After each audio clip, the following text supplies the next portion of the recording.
অবিচল থেকে আমার মরণ যেন হয়। ঈমানের পথে অবিচল থেকে আমার মরণ যেন হয়।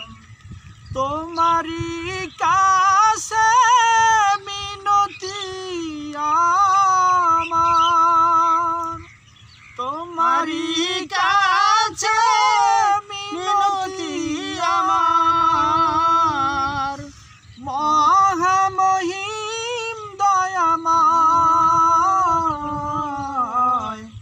ঈমানের পথে অবিচল থেকে আমার মরণ